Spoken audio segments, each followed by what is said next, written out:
Abarera, Nikos, Ram, Ori, Banish,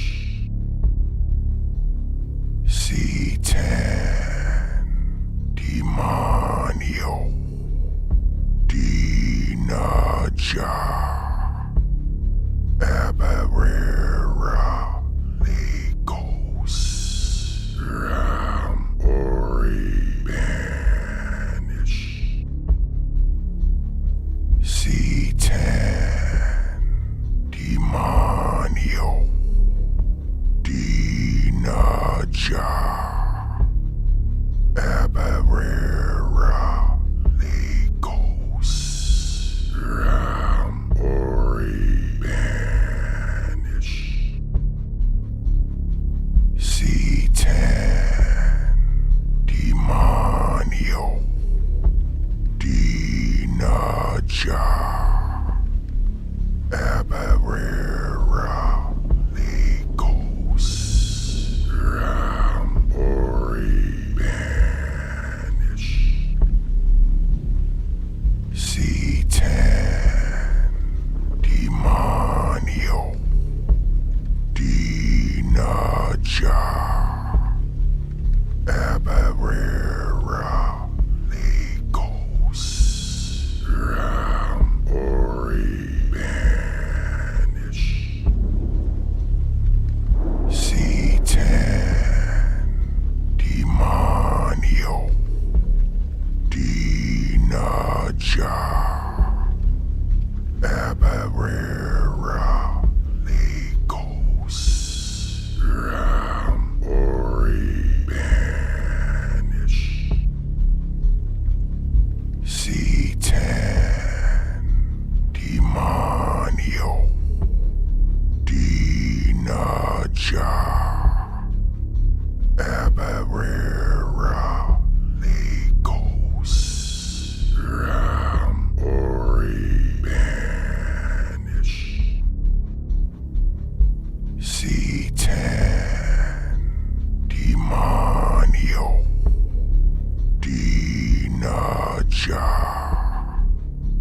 Abarera, Nikos, Ram, Ori, Banish, C10, Demonio, Dinaja, Abarera, Nikos, Ram, Ori, Banish, C10, Demonio, Dinaja, Abarera, Nikos, Ram, Ori, Banish, C10, Demonio, Dinaja, Abarera, Nikos, Ram, Ori, Banish, C10, Demonio, Dinaja, Abarera, Nikos, Ram, Ori, Banish, C10, Demonio, Dinaja, Abarera, Nikos, Ram, Ori, Banish, C10, Demonio, Dinaja, Abarera, Nikos, Ram,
Abarera, Nikos, Ram, Ori, Banish,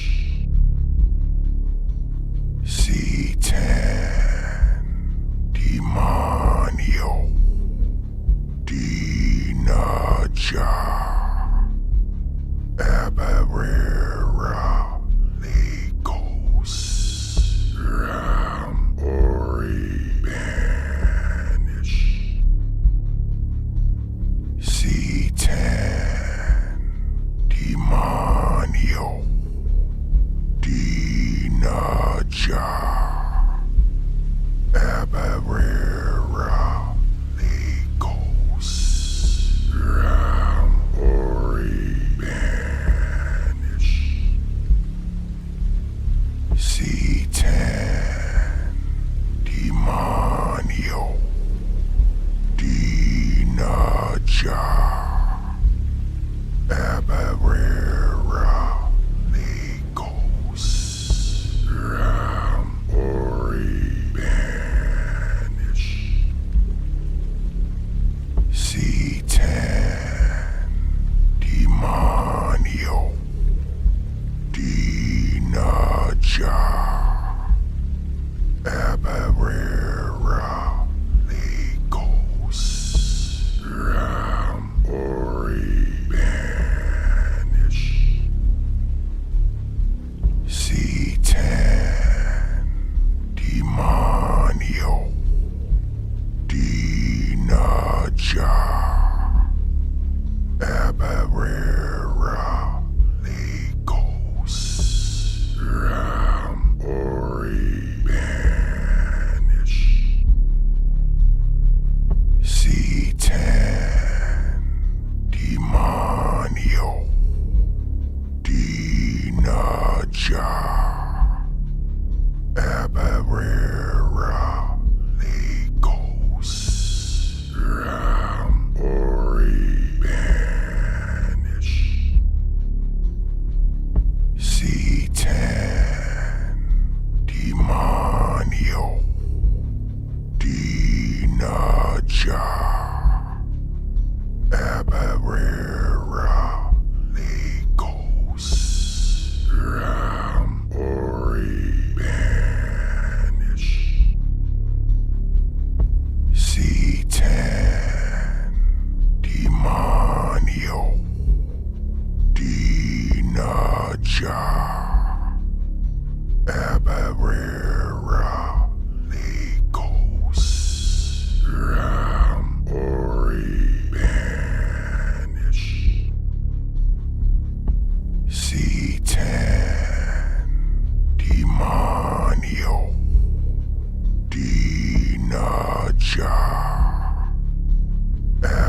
Abarera, Legos, Ram, Ori, Banish,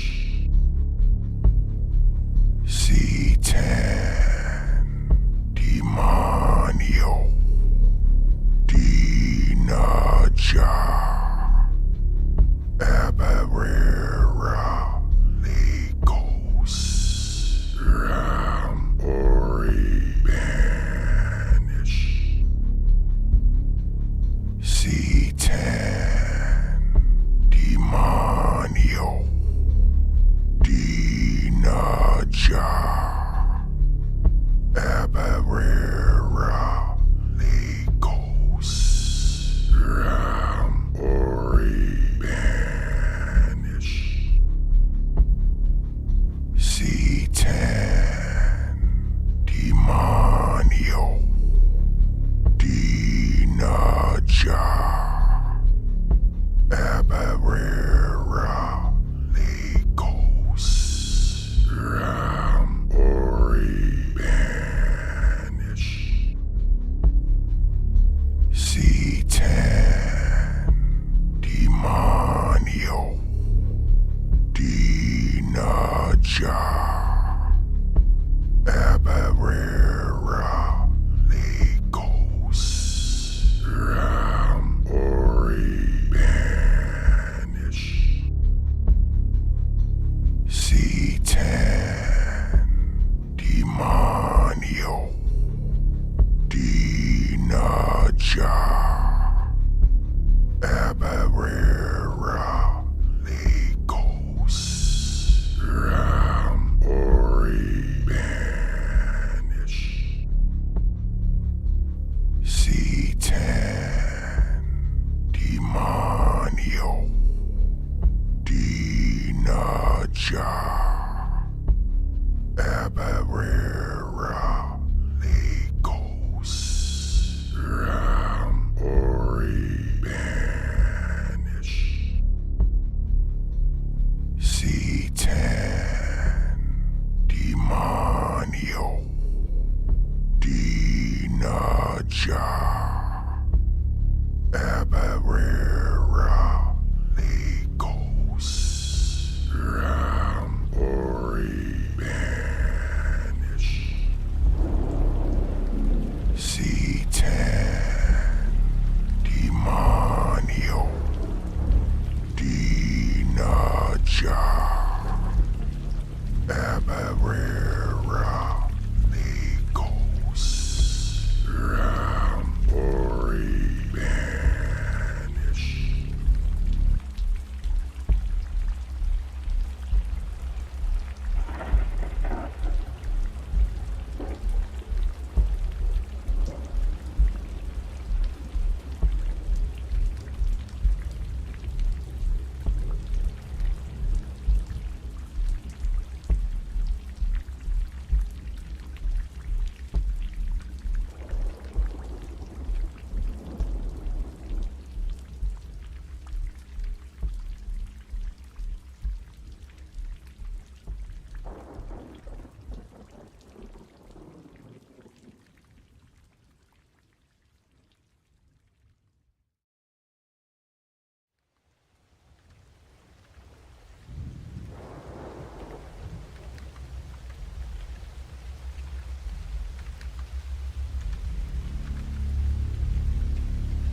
C10,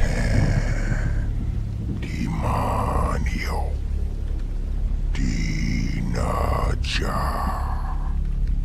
Abarera, Legos, Ram, Ori, Banish, C10, Demonio, Dinaja,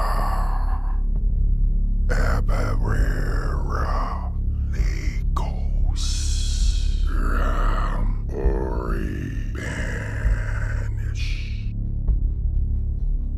C10, Demonio, Dinaja,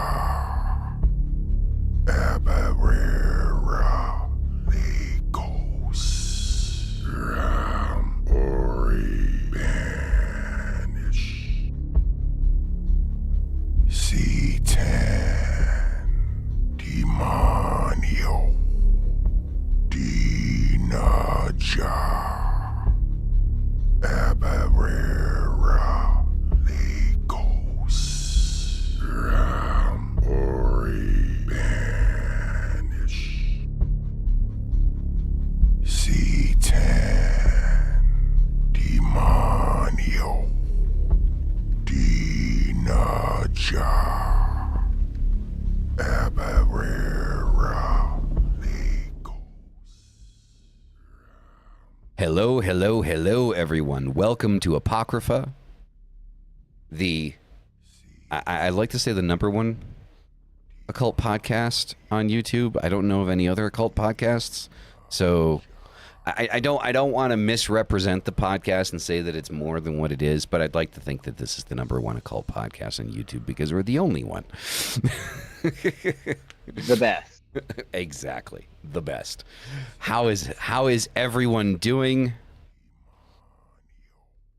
Hope you guys have had a eventful week. A good eventful week. Congrats on who's getting congratulated?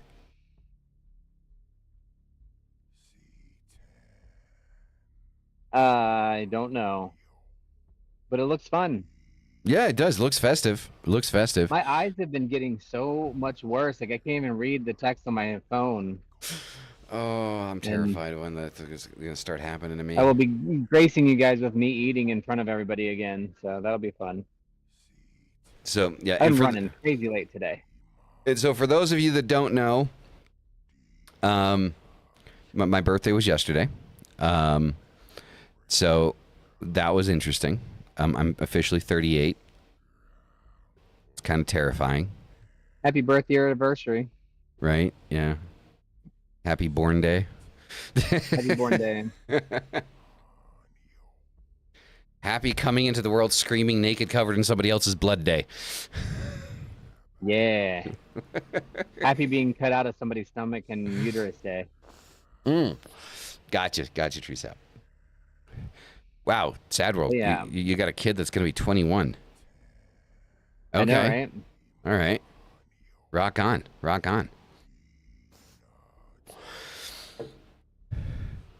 Oh, sad world. Well, thank you very much. So for that. It says, love you guys. Happy birthday, old man. Yes. I'm getting there. I'm going up the ranks. So quickly before we get into the weekly read, we finally have memberships active on the YouTube channel.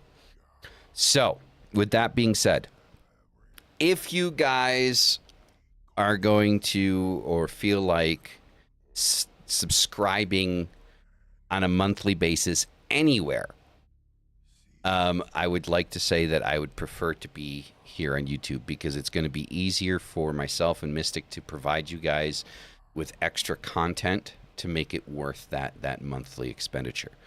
I want to do weekly reads. I want to do shadow readings. Also, I'm going to be offering, I didn't talk to you about this, Mystic. I'm just offering your services, so I hope you don't mind. So if you subscribe once a month, if you're subscribed to the channel once a month, you can choose myself or Mystic to give you a personal one-on-one read in Discord. Okay? So you can choose myself or Mystic to do that. Also, there's going to be extra content and extra videos going up into the member section that won't be going up into the main section. So also there's nifty little emojis and badges that you guys get in the live chat that I designed and put in there. There's I think that I did 4 Baphomet emojis for the chat you guys can use. There's even one with Baphomet giving the middle finger and saying "Go to hell." I like it. Right. So, yeah. So that's a thing there. So memberships are now a thing. So you guys are aware. Okay. Now, Mystic, what wonderful decks do you have for us this week? Tonight we're using Dark Reflection. We've used it before relatively recently, but it is one of my favorite decks. Does it come in a tin? It does. It's in a tin. It is a very nicely done deck. It is, to me, it's easy to read. We've got this really cool, like gloss and matte back, web cracked glass kind of appearance and web appearance. Very thick card stock. You know, I like them thick. Yep. And nice and shiny on the edges. That part you don't really like. I don't know what that means. What, the shiny on the edges? Yeah, that's I don't know. Highly I don't lubricated. know. Oh, good point. Okay, I like those too. Self-lubricated. So instead of being called shiny edges now, they're going to be called lubricated edges. Lubricated edges. Very lubricated edges. It's almost like a foil, but not a foil. Like it's some kind of, I don't know how they did it, but it's like a gloss Uh-huh. edge. It's very neat. Um, so let's get our cards. All right, no major arcanas this week. We have the Five of Wands up first. So we've got a little bit of an energy hike here. Remember, the fives are right smack in the middle. They can represent some major staleness, but it's really a creative block. If you're working on writing something, if you're working on doing Yes. something creative, or if you're working on making something, or you're at work on a project, you might Yes. feel stuck. Yes. And that you see that flame is kind of coming out there. Yeah, so that's definitely an initial feeling of stuckness in the Five of Wands, and we're not able to progress where we need to. So that's going to be important because when you're stuck, usually if you give yourself a minute to kind of put it all together, you'll figure it out. And the Four of Pentacles coming next really speaks to giving yourself a little bit of stability and a little bit of foundation in order to become unstuck. So take a step back, let the creative process stop for a minute, plant your feet, do some grounding, pay attention to the physical world around you for some inspiration, some musing, and you'll get back to normal if you do that. So that's the homework for this week, to get out of your stuckedness. And then we end up with our King of Cups here. So this is representing that we're going to feel really good about this when it's all said and done. So whatever this project is, this project needs to come to completion, but it needs to have this aspect to it of joy and focus and bigfulness. I don't know how else to say it. Big fullness. Bigfulness. So like Big and full. um, Okay. magnificent. It's the project or the creative juices are going to get back, and the product is going to be good. It's going to feel good, but it's going to take some work, and you may need to ask for some guidance from somebody in your life that considers themselves that's very stable, very emotionally stable, for some guidance at some point, right? That's going to help us get to whatever that next level is. So looking at these three cards together at a three-card draw, I mean, we've got literally three different elements. So we're not looking at an area where we're having too much overthinking. This is something different. This is, we've either lost touch with grounding, we've not really planted our feet well enough to reap the benefit of what we're working on. So do that. Four of Pentacles for me is a card that really wants you to put your feet in the sand or in the dirt and be barefoot outside for a little bit, spend a little bit of time just being for a minute, and that's what that's the stability it's looking for. That's the platform that the Four of Pentacles is looking for. Just zen out for a minute and enjoy the things that are right here, right now.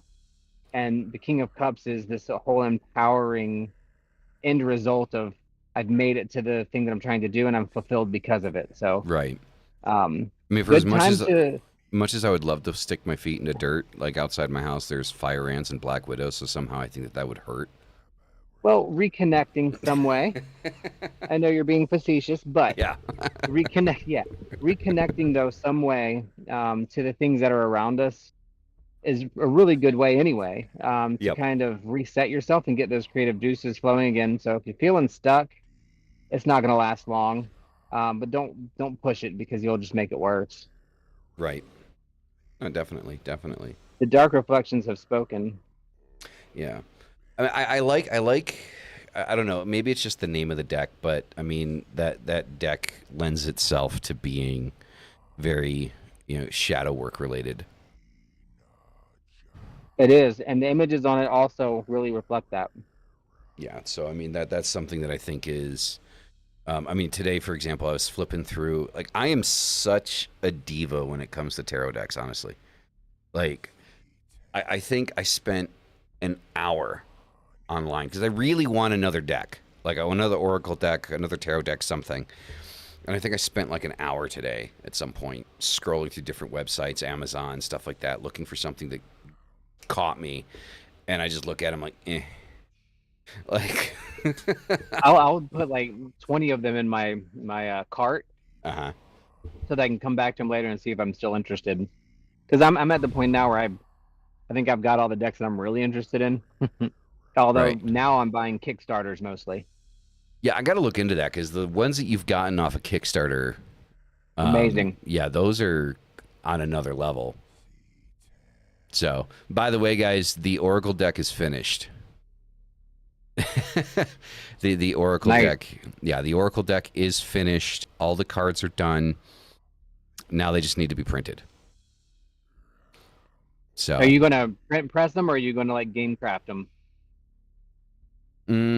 well, what I want to do with them, I don't know what either of those things are. So, Well, so one of them is, like a publisher actually publishing them. The other one is uploading digitally so that people can have them printed on demand and sent to them, like Game Crafter. I've gotten a couple of really neat decks from them. I thought about that. Like I saw that, and that would be the easiest way to do it. That's what I thought you meant, but I wasn't sure. Yeah. So I thought about that, but there's this one thing I saw. So there's a place that I can't remember the name of it. I got it in my bookmarks, but they don't just do the cards. They do like a shit ton of like custom packaging, like, and I want to give you guys like this is something that I've been dying for. And this is obviously this is going to elevate the price. I'm sorry, but I want like a solid wood box with the cards in it. I have one deck that came in a solid wood box, and it was Cosmovisions by James Eads, and it is nice. And the box isn't crazy expensive. You could choose it for like a $10 add-on. Yep. It was really nice. Shipping was crazy because he's out of the country, but. So, yeah. So that's what I want to do. Like I've been dying. Like honestly, if I found a tarot deck or an oracle deck that came in a wooden box, I would get it just for the fucking wooden box. I'm not even lying to you at this point. I have a because I collect regular playing cards too. I have a couple hundred of those, and I have a solid gold deck that came in a wooden box with gold inlay. It's really neat. Nice. So the only thing I need to look into with the wooden box, what I would really love is so I have a design that I made for the back of the card, right? And I made sure that it was reversible. Thank God. It is a reversible back. But what I want to do is I would love to get that carved into the top of the wooden box. Carved or like maybe wood burned or lasered? Well, lasered or wood burned would be cheaper. I would love to get it carved. I know that would be an arm and a leg to fucking do. I think it's probably even less about arm and a leg and more about is it producible. Oh God. So, right now that's where I'm at. I don't want it. It's obviously so. The idea is it's going to be the wooden box inside. There's going to be the deck inside of cellophane wrap, right? No book, nothing like that. Just the box and the cards. That's it. I like that. So. I don't want it to be in a velvet bag. I want to make sure that there's enough room that if somebody wants to wrap it in velvet for whatever fucking reason, you can. I know some people do that. I do that with my fairy oracle. They're wrapped in. I wrap velvet. them when I travel. Yeah. So just to protect. Yeah. So basically, right now the cards themselves are done. It's just figuring out where and how they're going to be printed. I want to make sure that they're thick. I don't want thin, flimsy cards. Yes, please. So, and I'm not going to lie, if I can, whatever option I go with, if it allots for me to add a lubricated black edge, totally will fucking do it. One thing I really like about the lubricated black edge, I wanted to say that loud enough to see if anybody would look, and they didn't. It makes shuffling a lot easier. Okay, it really does. You don't stick as much. So those are the options that I'm looking at. Actually, this weekend I'm going to be going to a local place here. I'm not going to be printing with them, but I'm going to be looking at card stock that they have because they do prints. Just so I have a physical understanding of like when I look online and I look at these different like card stocks, what it Yeah, is that I'm GSM getting. 14 and 16 and 12, what all that means. Yeah. So I have a better understanding of what I'm going to be producing it in. When one day, either this weekend or next Friday, remind me and I'll pull out some of the decks that I've gotten off of Game Crafter, because the creator can set those rules Okay. for when they print, and some of them I have are great and some of them are horrible. Okay. So yeah, so it's a 30 card deck, by the way. So we're not doing 78 cards. It's an Oracle deck. It's not a tarot deck. So it's a 30 card deck. I feel like 30. I think 30 was like a sweet spot for me. I was trying originally. I wanted to shoot for maybe 40, but after doing the 30 cards, I kind of sit back and I look at them. And I think for me personally, I'm like, that's good. Like when I look at all of the cards, like that's. I have a deck that was done by somebody like that, and it was 30 cards, and then every year or two he releases 2 or 3 more cards to add to the deck, and it becomes a living, growing deck. It's really cool. You might want to consider that too. Ooh, I like that idea. It was very neat. Yeah, I like that kind of like a natural evolution of the deck through time. And people could decide whether they wanted to add them or not, or leave it alone. Yeah, I like that idea. That's something. I'd share those cards, but they're XXX rated, so I can't. Gotcha. So, yeah, nothing. I mean, so Mystic has seen some of the cards. I got his feedback, and I got feedback from Melvin. And so I know this is going to sound really stupid, but when they looked at them, their reaction looking at them was enough for me to say, okay, this is where it needs to be. This is the direction that we're going to be going. This is where it's going to stay. So it's not that I needed Mystic or Melvin's approval, but it makes my imposter syndrome not so overrunning. It's all good. So, I mean, I uploaded, I think, 3 of them on the community section for you guys to look at, so you guys could see, the vibe. So there's that. And the book is practically finished. Melvin did a courtesy read of it. I don't know if you've read it yet. I sent the PDF, so I don't know if you downloaded it and read it yet. Who, me? Yeah, you. Yeah, I have it downloaded. It's on my home computer. I've been through a little bit of it. So, what are your thoughts off the top of your head, without giving any of it away? I mean, so far, I like the way it's laid out. It's easy to follow through. I like the writing style on it. You need a grammar checker. Yes. But other than that, yeah, I mean, I like what I got so far. I like that it's not too long and crazy. It's something that seems like it could evolve. Yeah, I mean that's the idea. Like, after speaking to Melvin at length one evening, I decided not to try to force out a 200-page book, and to get it to the point where it needs to be, to give the information that needs to be there, and then to later on create another, like an expansion aspect to it. Yeah. Like kind of like what Anton LaVey did with the Satanic Bible and then the Satanic Rituals. Right? Kind of like that. So like if when another one comes out, when an expansion for the Book of Baphomet comes out, that is going to be more specific on the specifics of what I do in ritual. I like that. Y'all are inspiring me to write. So, hey. I don't know what I'm going to write, but write something. So that's the idea. So basically the initial book is kind of like an introduction of kind of like Baphomet as an actual entity, not as just a symbol. And then the next edition after that, or the expansion to that, is going to be more specific. This is what I specifically do over the last decade and so of working with Baphomet to get to the point where I am. and then that you can follow along with no promises that you're going to get the same results, or just integrate it into what it is that you already do to enhance what it is that you're doing. Yeah. So I like that. I know, we have our grimoire that we have put together over a long period of time. It's gotten pretty big with just all the stuff that we've done, made, and like recipes for different blends and things that we've done. mm-hmm. And we thought about doing some publishing with that or putting that out there somewhere, but um, everybody has something.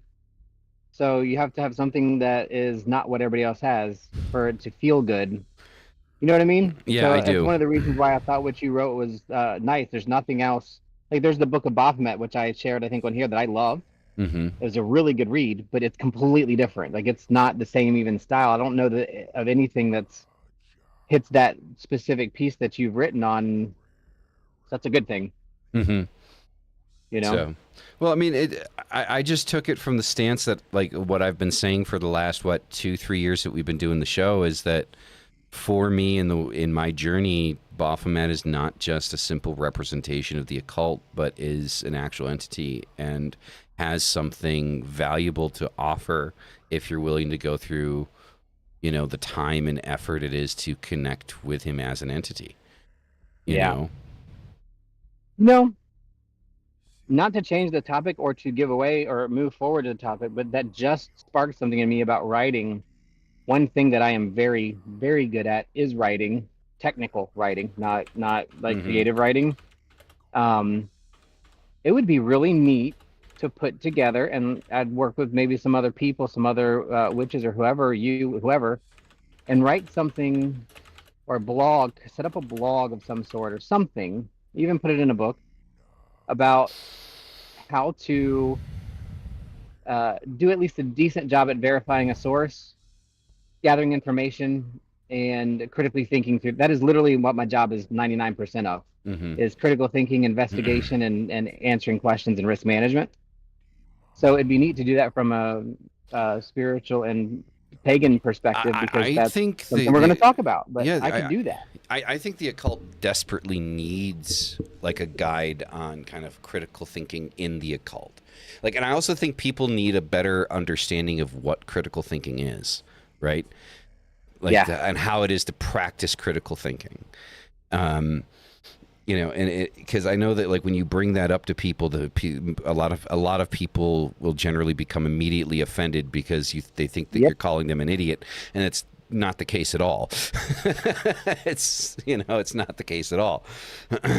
But yeah, I think definitely critical thinking is something that is desperately needed in the occult. So I would applaud your effort in trying to bring that into the occult, because I don't think with everyone that I've read, and I've read quite a few people, probably don't have as many books as you, but I don't think I've ever run across anything that really presents information in a manner that allows the reader to, or guide them through critically thinking about it.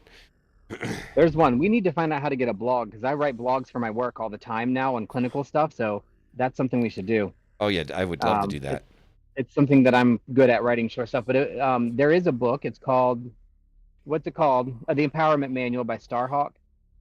It is amazing when it comes to communicating in pagan circles, and some critical thinking and how to work with groups and different people and all that stuff. It's really good, but there's something in it that's kind of missing. I think it's almost too much like a textbook for it to be readable for the everyday person.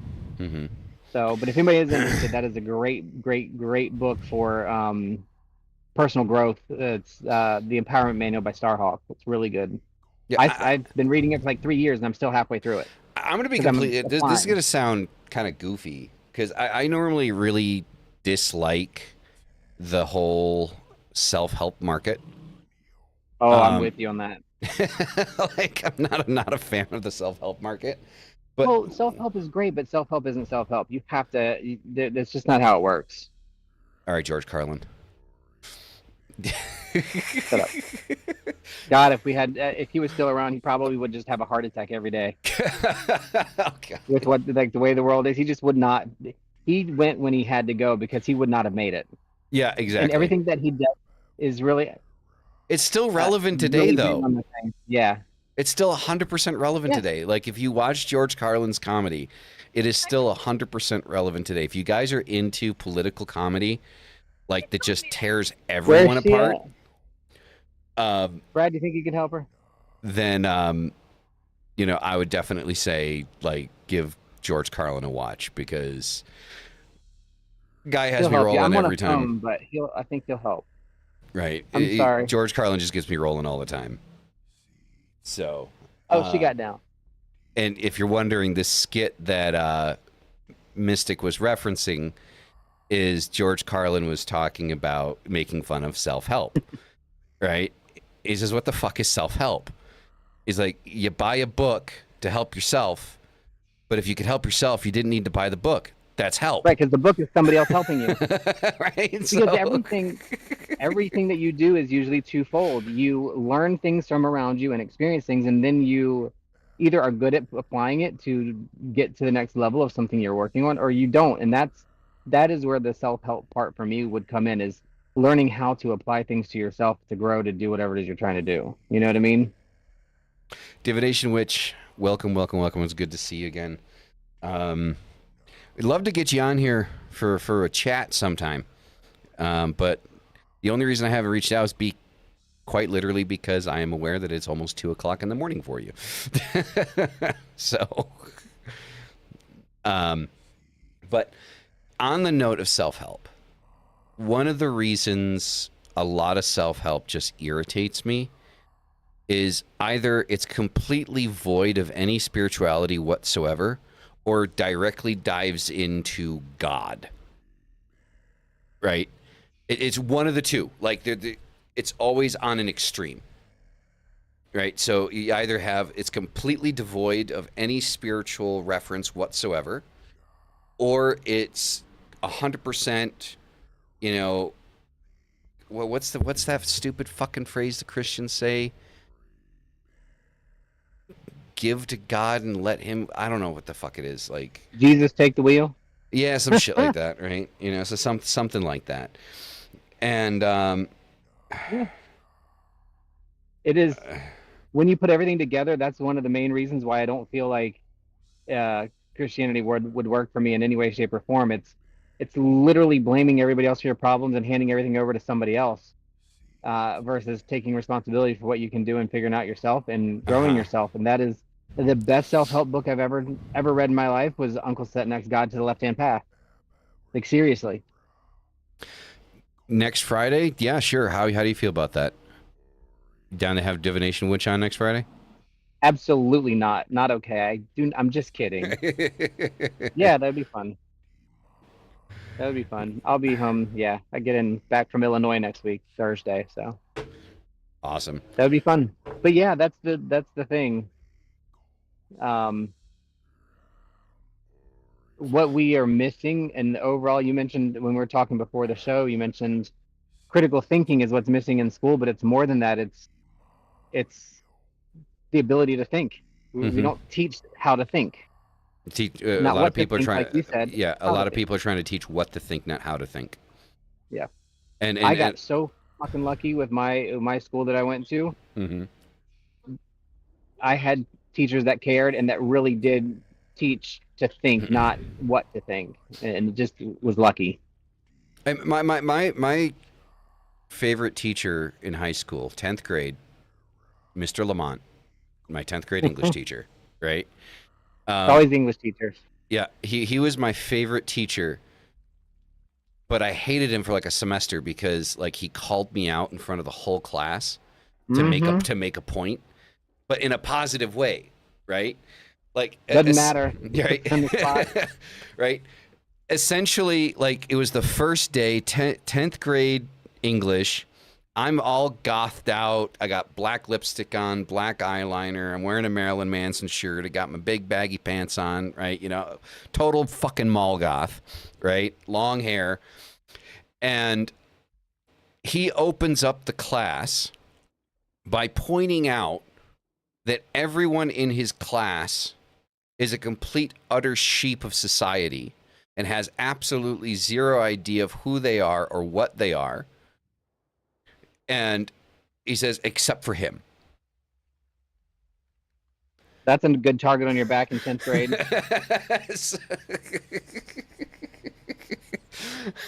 And it took me a second because I'm that kid that's like, I'm doodling in my composition notebook, you know, for class.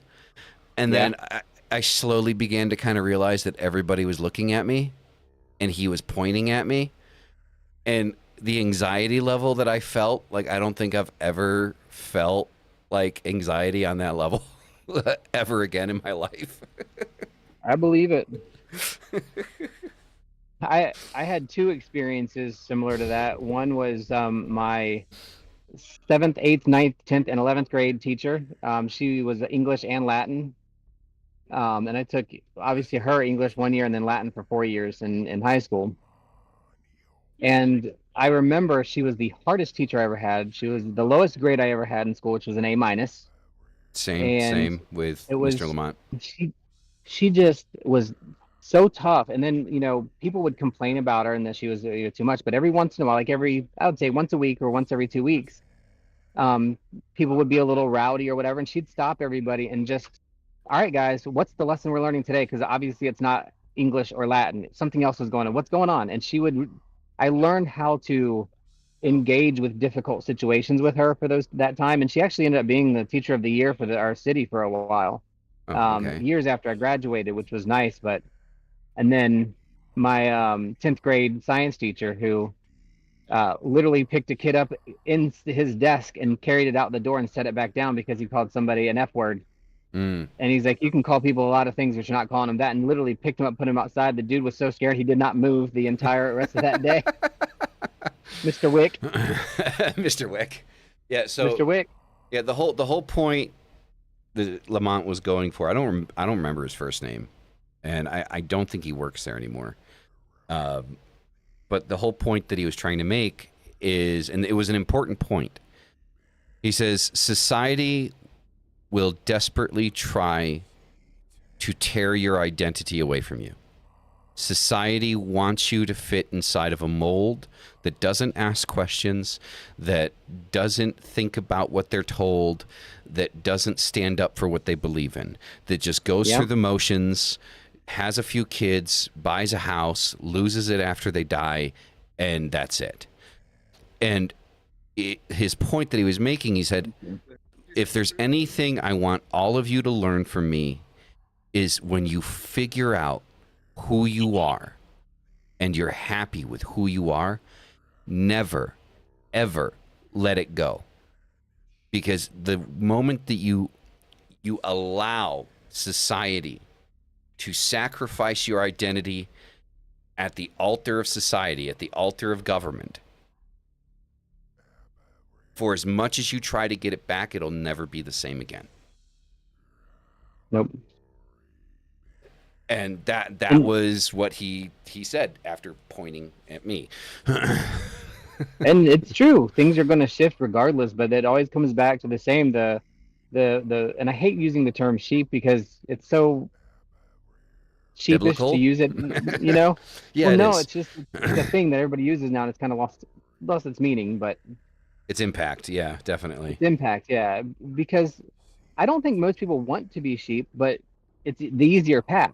It is. Path of least resistance. And we search for that, and a lot of people do that. Now, some people, you know, object just for objection's sake. That's not any different. But what's different is just trying to do things the way that you can do them to have an impact in some way, shape, or form. Mm-hmm. You know, like I don't know, that just sometimes I think that we run into people that have such wild thoughts and ideas that are so batshit crazy, just to test whether we're willing to sit for it or do something about it. And then it gets frustrating on the other side. Everybody expects somebody to do something about it. And I go, not everybody can. Some people's personalities aren't, but that doesn't make them sheep. I think everybody has the opportunity to step out. They just need somebody to step out with them. I'll give you an example of like how I handle things. Like, and this comes to mind because of what you're saying. The whole concept of what you just said, the sit down and listen, right? And kind of and kind of grin your teeth and kind of bear it, even though you disagree with it. And not listen to reply, listen to hear, to understand. My uncle on my, I guess he found God now, but when I met him, he was 28. I was 17. And he was a self-proclaimed Satanist. Now, the Satanist part isn't a bad thing, right? Obviously, we have a lot of those in the chat, right? Being a Satanist isn't a bad thing, but we're getting to the bad thing. Terrible thing. It is, actually. But he was also a full-on neo-Nazi activist. Okay, now he's terrible. Completely, like, I guess I need to find the news report that was in the paper when it happened, but I guess in like the mid 90s, something like that, I guess he shot a black guy for being with a white girl and then held police off in an abandoned house for like 2 hours, managed to escape, and then got stopped by a cop that was going to the scene for drinking a beer open bottle, and they realized it was him. So anyway, so point is, I sat down with my uncle at my dad's house on the back porch for easily 4 fucking hours, listening to this man ramble and ramble and ramble about, you know, the race purification, how whites are superior, all of this stuff, all of this stuff. Like, you guys want to talk about an actual fucking racist? Like you want to use the word literally, like a literal racist? That was my uncle. Like, you couldn't. I don't think it was possible to be more racist. And I will not get into specifics of things that he said, but the connection. You get the idea. Yeah, the connection to what Mystic said. I completely disagreed with absolutely everything he was saying, but I understood something as a 17-year-old young man at that point, that I think a lot of people, it takes a long time for them to understand. This is a human being that I am not going to be able to change his mind.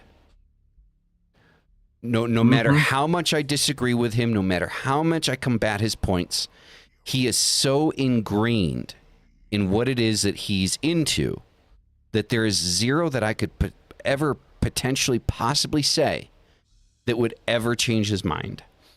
So we had a conversation. I openly disagreed with him, but I didn't force the point. Now, why didn't I force the point?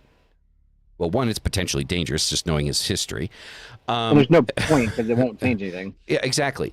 And two, it's the whole reason free speech exists. We can identify the idiots because they feel comfortable speaking their idiocy. And boy, do they speak. And I just let it go. And, you know, and he also, I guess he changed his name to Dominic, right? Like back then, like his birth name was different and he changed his name to Dominic. Like everybody called him Dominic. Because it's close to Damien. So the point is there are going to be moments where I don't think we shouldn't disagree. We shouldn't openly disagree. Like, we should always be able to feel comfortable openly disagreeing with people that we disagree with, regardless of the level that we disagree with them. But we should also understand that you can bring the horse to water, and by bringing the horse to water, you're disagreeing with the person, you're providing your points, you're providing your perspective in a calm, collected manner. That's bringing them to the water. at that point, the ball's in their court. That's all you can do. That's all you can do. Right? Was it worth the 4 hours of my life to sit there and openly try to disagree with him? No. No. Right? Like I said, since then, I guess he found God and he isn't a racist anymore. I mean, I don't know. Right? He, like, if you call him Dominic, he won't like respond to it. Like it's not him anymore. Like he's a completely different person. I think there's a psychological disorder in there somewhere. But very likely. But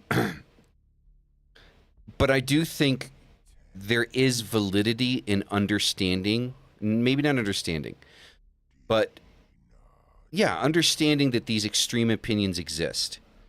And then if you are in the unfortunate situation where you are listening to someone speak about these atrocious ideas and concepts without the ability to remove yourself,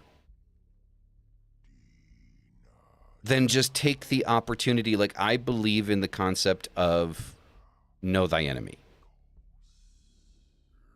Understanding why, how, and where, and when, and all of the stuff of where these ideas come from make it significantly easier. Because for these individuals, the one thing I learned, for these individuals, the simple concept that we all understand that racism is bad isn't enough. It's not enough. Right? For people that are actually racist, when you call them racist, they don't take it as offensive. They take it as a compliment. Because I called him racist in the conversation, and he's like, yes, I am. Very well aware of his bias and his discriminatory mindset. He was well aware of it, and he was very proud of it. It's a point of pride for them. That makes me mad. So when you sit there and you tell somebody, it helps you really understand the mindset, though, because what a lot of people like to do is we like to shout down people and call them racist as an insult. The people that are actually racist, they're just going to give you a little smile and say, yup, and? That's true. Well, and the other thing, too, is that again, you're not going to change anybody's mind. They have to figure out and change it on their own. Yep. You know? So that is sad to me, though. It is. It was very sad. And it irritated me because as somebody that even then, like, I was on, like, kind of like veering towards the left-hand path, and somebody that has read the Satanic Bible at that point several times already, you know, I think what my dad was hoping, because my dad is a diehard Roman Catholic, I think what he was hoping was, seeing how messed up my uncle was, that I would, you see what I'm saying? By association. Exactly. Yeah. That yeah, me being interested in those things would make me like my uncle. So I understand the logic, but it didn't push me away from it. It actually pushed me further into it, because I knew inside of myself, because you have to understand, guys, this was before like YouTube and all that stuff, right? Social media was just kind of starting out with like MySpace, right? And I think Vampire Freaks had just popped up, right? So at that junction in history, you know, the online communities and stuff like they didn't exist then, right? It was just a competition of how many likes you had on your profile or how many friends you had, right?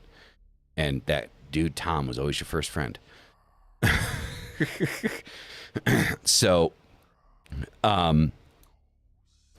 with that, it was something where in myself I had to be like, I'm not like that, even though I'm interested in this stuff. And so, yeah, exactly, divination, right? Like for like.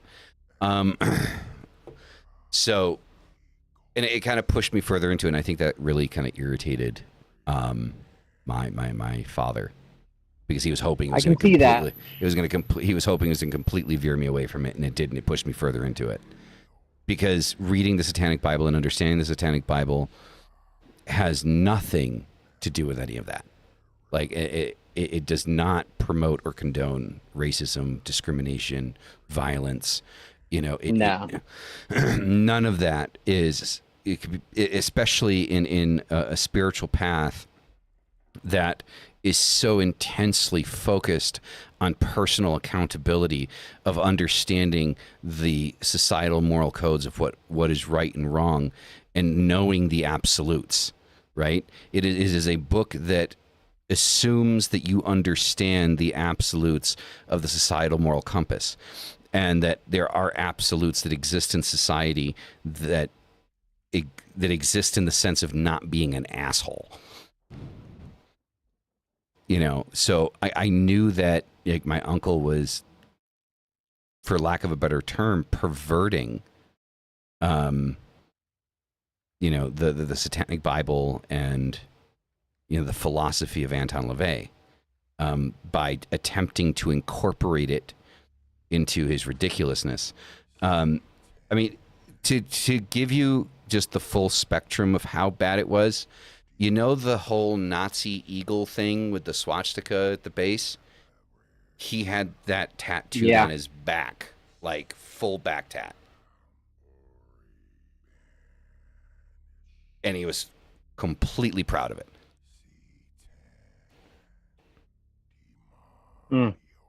So, good times.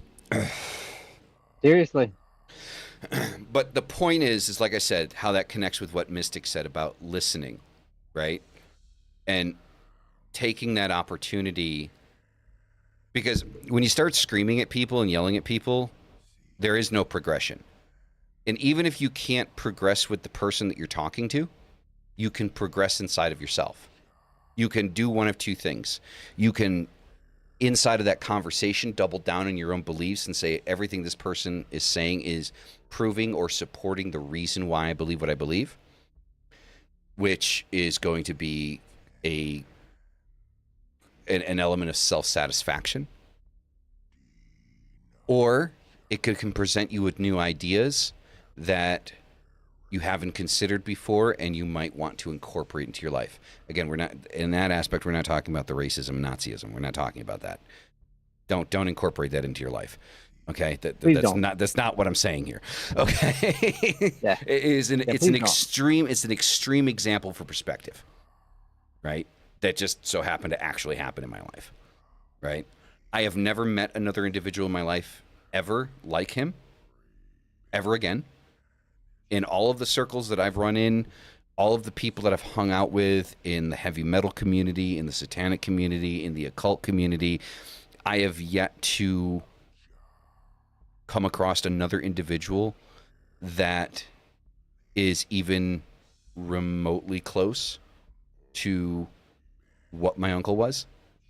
And I say what because the extreme nature where he was in his life doesn't present itself as being human. That's rough. So, at least in my opinion, right? So, now to the critical thinking aspect of things. So, one individual that I wanted to talk about, now that we're talking about extreme individuals. So I was watching some videos on YouTube, and I was specifically watching, you guys might have heard of him. He's a guy named Warren Smith, right, is his name. So apparently he is a school teacher that was fired from his school for a video that went viral that a student took, uploaded to the internet, and apparently Elon Musk retweeted the damn thing. I didn't, it popped up on my feed in YouTube, and but his whole basis, and I really appreciate this individual because his whole basis is about critical thinking, is about what he specifically himself verbatim says is he wants to teach his students not what to think, but how to think, how to take information in, analyze that information, be able to understand the subtext to the information, like the motivation behind the behaviors and the decisions and the words that are being spoken, and to be able to come to a clear, logical conclusion on their own by receiving information from different places instead of just simply jumping into something because somebody said X, Y, and Z. Right? And one of the people that he's reacted to in one of his videos is a person by the name of Nick Fuentes, which completely blew me back listening to what this guy had to say, because he said this with full conviction. And to make it as short as possible, he threw out there, he said that in his mind, what he believes is that anyone in the United States that does anything even remotely related or remotely esoteric at all should be given the death penalty. Makes no sense. None whatsoever. And the reason I want to bring this up, and the reason why there's a slight little political curve on this, is there's something that irritates me about this. And at this junction in my life, I am completely apolitical, right? I don't have a side, right? I agree with some shit. I disagree with other shit, but I don't pick a political side. I am not a Republican. I am not a Democrat. Like, I think both at this point have reached a point of absolute insanity that no question. It is just unacceptable. But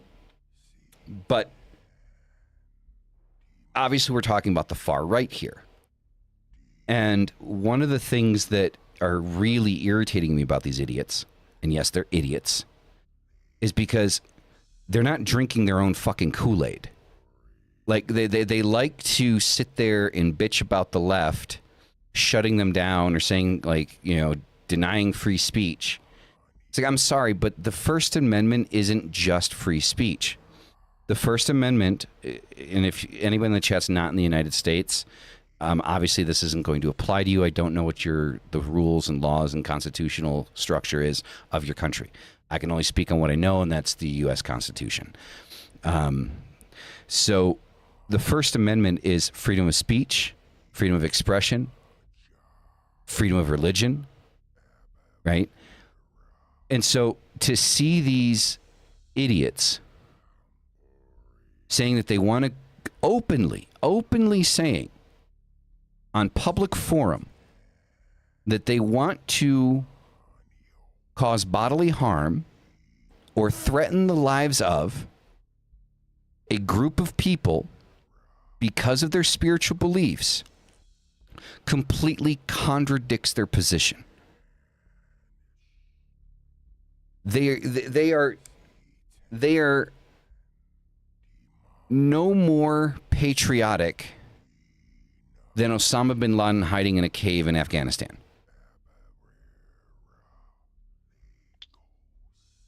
And if you don't understand what that means, it means they're not patriotic at all. If you believe in the Constitution of the United States, then allowing people to live their lives freely, how they choose, is the entire basis. It's a secular nation. It is not a purpose. It's the whole purpose, right? It's a secular nation. It's not a Christian nation. These people that sit there and say that the United States is a Christian country. No, it's not. No, it's not. It is not a Christian nation. It never has been a Christian nation. Every time we've mixed religion with politics, millions of people have fucking died. Pretty much. And one of the things about this critical thinking aspect of things is if Christians were more like, hey, I see you're struggling. I tried this in my life, and it worked for me. And, you know, I'm doing okay. Maybe you should try it. And then ended it there. I would have no qualm with that comment. It would be irritating getting it from hundreds of people every fucking day because of the podcast and shit. But I would be more like, I would respect it more. right? Yeah. Because the way Christians go about it, not only now is it like Christ is king, not just my king, but is king, and you have to believe what I believe, and you have to bend your knee to what I bend my knee to. Otherwise, you don't have a place in this world. Not just this country, but in this world, because to give someone the death penalty for believing in something is for you to say that because this person does not believe in what you believe in, that they have no place on the planet. Not just the country, the planet. Do these people, and I mean, this is going to sound like a sarcastic question, but it's a legitimate question. Do they realize the gravity of the things that they're saying? Like, Of course not. Non-rhetorical question. I get it. mm-hmm. But go ahead. I was just gonna say one of the, and this I'll come back to it, but one of the most I guess proudest moments or most good feeling moments that I get with talking about this subject is when especially current active or veterans say, I completely disagree with everything you believe in, but you're welcome for fighting for the freedom to believe in it. And that's one of those things that just always reminds me of that the whole purpose is for you to have the freedom to do what you do and say and believe what you believe, so that you can. But that doesn't mean believing that somebody should be killed for their beliefs or wiped off the earth because you're the only one that believes that thing. And it blows my mind that people can believe in God but not believe in mediums or other deities. What's the guy's name? Ricky, what's his face? Ricky, what's his face? Oh my God, I can't remember his name. Somebody in the chat will know it, but he says he does this thing. I don't know, was it with Conan O'Brien or somebody? Anyway, he's very well known and he's an atheist. And he talks about, you know, I don't believe in any God, and you believe in one, and there are, for example, 2,999 other gods, and all it is you believe in 2,999 less gods than a polytheist does, and I only believe one less than you. How weird is that? How does that make any sense? He does it much better. But the point being, the difference between our belief systems is measurable, it's visible, but why is it that the one type... No, Richard Ramirez was a serial killer. Yeah. Why is it? I think it's I'm gonna look it up in a minute, I'll find it. But why is it that of all the other different types of religions that believe in different gods, why is it the Christian one that has such a problem with everybody else's? Like, in Hinduism or... Well, and that's the thing, too. Why is it just the Christians? Like, the Jews aren't doing that. Why? Right. It's like, and, they can be exclusionary and all that, but that's okay. They're not coming at you with a pitchfork because you don't believe like them. Exactly. And I don't understand, why is it Christians mostly, and it's not all, because nothing is ever all, but why is it that they specifically seem to have this hold on the market where you can't believe what you want to believe? Well, I mean, but I that's can. The thing. It is so the Christians. Stupid. It makes no sense. I lived in Istanbul, Turkey for 2 years as an open pagan, as an open occultist in Istanbul, Turkey. And I had Muslims come to me and ask me questions about what it is that I believe, and I explained it to them. And they're like, oh, that's cool. I don't agree with you, but that's cool. And that was it. Yeah. That was the end of it. My mom is a born-again Christian. And I love the conversations we have because she, I think my husband is about to plug his car in at this business so he can charge. Anyway, weird. But she'll tell me, she's like, I believe in, she says, Brian, I believe in God. Do you? I said, I don't really believe in God. She's like, but do you believe in something? Yes. Okay, great. And that's the end of the conversation. Yeah, and it opens up so much more conversation between us because she likes to question me on how I believe and what I believe. And my friend, I mentioned her before, does the same thing. She's did not understand what I'm interested in. She heard about what I talk about left-hand path and Satanism and Facebook. She freaked out, called me, got information, and says, "Oh, well, I want to learn more about it. Then, if you believe in it, it must be good." Uh-huh. I'm like, "That's what you're supposed to do." Yeah, exactly. Instead of trying to crucify everybody, you know, Yeah. and it's only the Christians that do it. Paranormal, don't worry about it. Like, the reason I knew the name is because I'm obsessed and have overly studied serial killers and the psychology of serial killers. So, like, it is a personal interest of mine. So yeah, no apology necessary. It's Ricky Gervais. Okay. So, you know, it's amazing to me that all these other religions on the planet, you know, exist. Buddhism, Judaism, Islam, you know, and obviously the list is significantly longer than words I have to say. And the only ones that will scream at you and spit in your face because you don't believe in their God are the Christians and Catholics and them.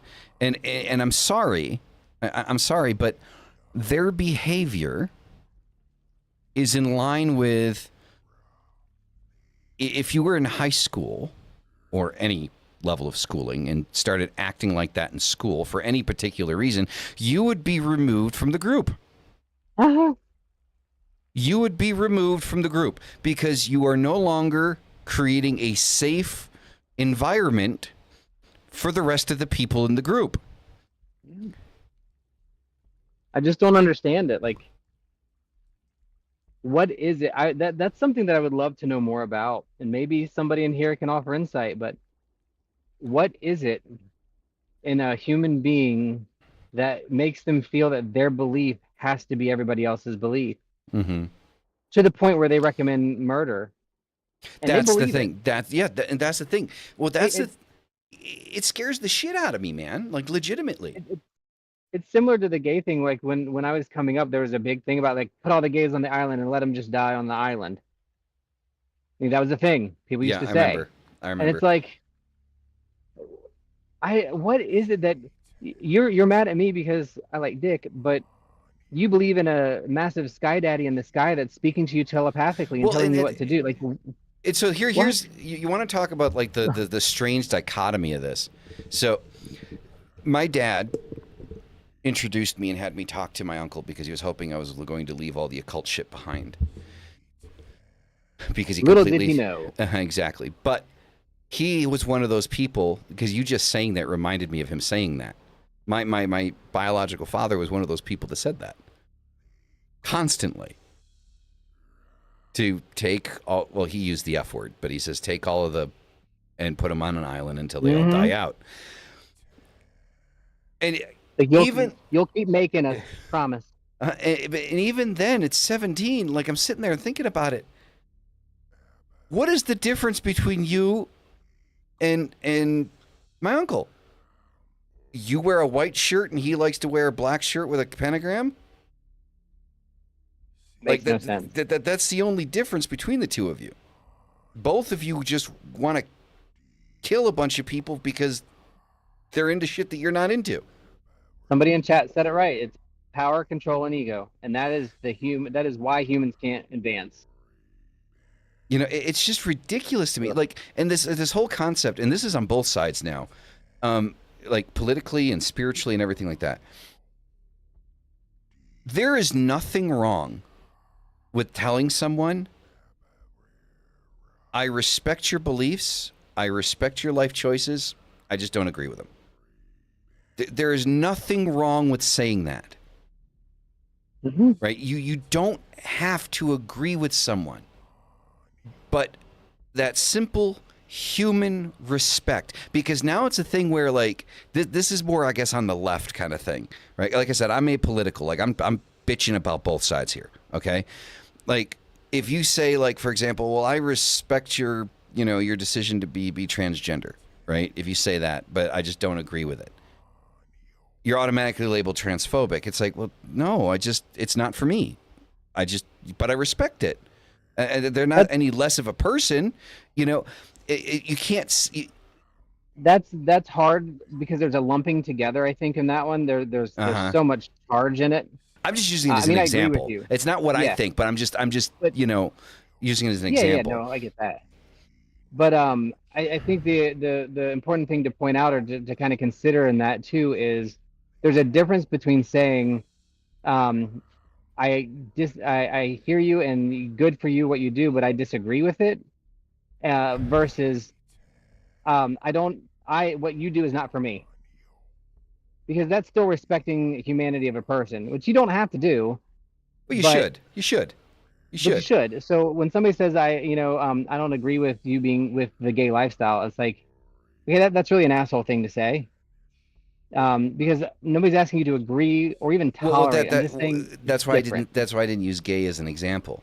No. I know. I'm just saying, just in general. The agreeing, it's the result of it that matters, right? So just going back to the original topic with the religion, it's not whether or not he agrees with God that set you off, or correct me if I'm wrong. It's the fact that his result and answer to the problem is to kill them all. Yep, exactly. That's what pissed me off. Like, Yeah, disagree all you want. like you don't have to agree with my religious choices. That's fine. But when you're sitting there spouting, like when you guys are, you guys as in Christians, are constantly talking about killing Guys. mass groups of people, right? How do you not want people to compare you to Nazis? Like, I mean, let's just be completely honest here, because people, like, I've heard people bitching about the comparison, like these evangelical Christians, like comparing them to Nazis. How do you not compare them to Nazis when they're constantly talking about killing off entire groups of fucking people because they think that because they disagree with it? Ooh. Mm. Like, how do you not make how is it, how? Like, you make it too fucking easy to make that comparison. You are openly saying that you want to give the death penalty to anybody that practices, anything esoteric. Or, John Ramirez, that put on your spiritual armor and go to war against the devil and fight all witches. We have to kill them. We have to go to war with them. There will be bloodshed. Bro, like, listen to the words that are coming, and then you get offended when somebody compares. I'm not a Nazi. Yes, you fucking are. It's just not Jews you're trying to kill. Yeah. Yeah, but it's a human condition. I'm not going to call Black Wraith out too hard on the agree to disagree comment, because the sentiment is accurate and true. So I'll let it go. It's just allowing to respectfully disagree. The point, yeah. And I think that's another thing that I find interesting, and I find myself doing this, and I'm trying to be better at it. And that is, there's a difference between just being kind to somebody and actually respecting somebody. Mm-hmm. And I always used to say, and I still do believe it, that I don't believe respect is earned. I believe respect is eroded. I believe we should start with respect for each other, and then as we engage with each other, that can go away really fast, and I can lose respect for you. But I don't make people earn it, because if you have to earn it, it's not my job. We're two different there's people. some people, as soon as they open their mouth, you're like, yeah, I don't respect you. Yeah, like, agreed. But it was a really good comment. Just the whole respect thing is such an important piece of it. But it's not just being respectful; it's true respect for the existence of a person. And then you fuck that up, and doesn't make you a bad person. You might just be a bad person to me. You can go on and be good to somebody else, and that's fine. Let's break it down super simple here. Okay, super simple. There are over. Are you insinuating that I'm stupid? It has to be super simple. There are over 8 billion people on this planet. 8 billion people. Too many. I agree. But I also don't agree with killing people off to reduce population. I don't agree with that logic. Thank you. Like, I do not agree with that. Glad to hear it. So there's over 8 billion people on this planet. It is absolutely ridiculous to entertain the notion that we are all going to agree on everything, and that if we don't agree on everything, we have to be enemies with each other. It is an absolute insane concept to think that way. The only way we can hope to survive on this planet of an ever-growing population is to learn to just be like, your shit ain't my shit, but I respect you and you do your shit, and if it makes you happy, I'm happy for you. Yep. That's it. Be fucking done with it. And not wanting to be a part of your shit doesn't mean I don't like you or disrespect you. Exactly. It's just not my shit. Exactly. It's okay, have your shit over there. It's okay. Enjoy it. Roll in it. 2 girls, 1 cup. Love you. Have fun. Why'd you I'm have not to say sitting that? at that table. Don't look that up, guys. Don't look that up. Please don't. I'm not sitting at that table, right? But that doesn't mean I'm going to judge her. Well, actually, that I'll judge. But in most cases, I'm not going to judge. I mean, there's as much obviously as certain. possible. If you're not a complete and utter asshole of a human being, then no. Like if you're not somebody that's like my uncle was, then no. I mean, we can sit down and we can have a cup of coffee. Somebody like my uncle, no, it's not going to happen. You know, like I was forced to sit down and talk to him for 4 hours. It was not a choice of mine. Okay? That doesn't sound fun. It wasn't. It wasn't. And the thing is he's one of those people that when he talks, he speaks very aggressively. So he sounds like he's angry all the time. Ugh, that's even worse. So, and as a 17-year-old kid, I mean, even though I was at my dad's house, I was still terrified. So the thing is, the point of this is we need to learn to just step the fuck off as human beings in general. Stop trying to push.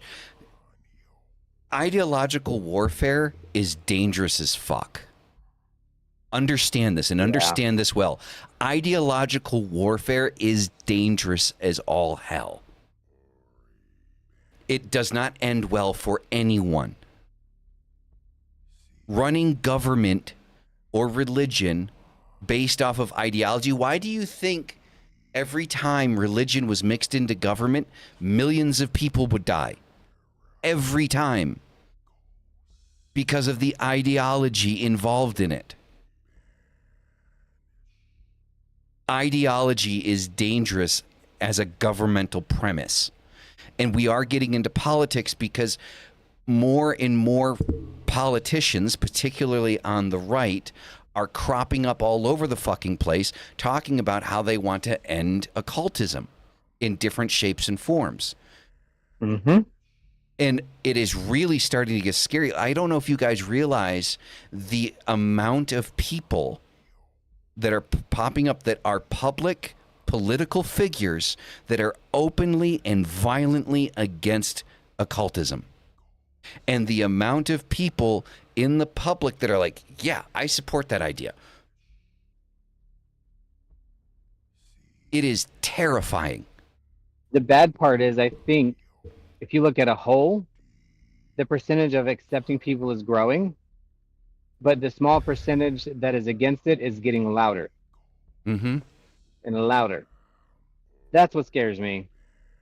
And people are just so willing to just go with whatever somebody says instead of asking about it or critically thinking it. Look, in my opinion, and this isn't me just being an old guy, in certain aspects of things, the 90s and the early 2000s were a lot easier. Yeah, you had your loud Christians that bitched about the things that you believed in and practicing Satanism and listening to heavy metal music, but it wasn't dangerous. It was funny. It was entertaining. We as kids, we loved going to the mall and pissing off the old Karens that, like, you know, just went to the mall for a cup of coffee after they got out of church, right? We loved going there and piss them off because it wasn't dangerous. It was just funny watching people get pissed off over clothing or music. Yeah. Right? Now it's getting dangerous. And I think one of the biggest problems with this is after 2016, the middle ground got completely destroyed. True. And without a middle ground, there's no place to have a conversation. And if there's no place to have a conversation and exchange discourse, violence becomes the only option for both sides. Mm-hmm. And that's what we're running into. And our beliefs are directly being attacked. We are a scapegoat right now for the right. And there's always one. It just changes. Well, right now we're it. And the problem is it keeps... It's building and building and building. And I notice it more because of the podcast. Obviously, I research it more, right? I'm openly researching it, looking for it, watching videos, reading news articles, about things that are being said. I go to right-wing websites and I read the things that they're saying, because the left-wing ones and stuff like that are going to tear them down and say this idiot said this and this person's an idiot and yada yada yada. But to get the full gravity of the direction that these people want to go, you need to read the words that they're actually saying in the full context that they're saying it. And that's the part that's terrifying. Because once you understand the full direction that these people are going to eliminate occultism, because their whole premise is that the reason why the United States or the world is the way that it is because we have allowed Satan to freely roam through the entirety of society without consequence. And it is their responsibility to dish out consequence to people that want to dabble or work in the black arts, is how they put it. Hail Satan. Hail Satan. So that was today's show. Was really, I really wanted to get more into the critical thinking aspect of things. But critical thinking is a big aspect of this, is a huge aspect of this. Being able to take information and process that information and understand the motivation. And this, again, is why this is so terrifying, is because by applying the critical thinking aspects and theories to the things that I've read and seen, to understand a person's motivations, it is exactly what Mystic said. You said you read a comment that was like three things. It was like the motivation, right? It was like something control, something ego, control, power, ego and control. And power, ego, and control. And that's exactly what the motivation is. Yep. So, anyway, well, great show, everybody. We can do a whole conversation on that, like any day. Yeah, there is. Because that's a big topic. It is. There's a whole other show in that. Well, hopefully next week with divination, we can break into a little bit of it and get a third perspective as well. So I think man. Yeah, that would be interesting. So everyone, thank you for being here. Greatly appreciate it. You guys are fucking amazing. Again, remember, memberships are open. You get a monthly read with myself or Mystic. I'll be doing weekly shadow reads, and plus I'll be doing ritual videos on walkthroughs on my rituals, because that's something that everybody has been asking for. So I will be putting that into the membership section. So go check out the membership section. Get that. You get cool emotes and other badges and stuff like that. And we will see you guys. I'll see you guys on Sunday for Black Mass. Do you do a show this Sunday? Nope. No, not this Sunday. Okay. So no show from Mystic this Sunday. Next Sunday, yes. Black Mass this Sunday. I'll see you guys. All right. As always, hail thy fucking self. See you in the fucking next one. Peace the fuck out.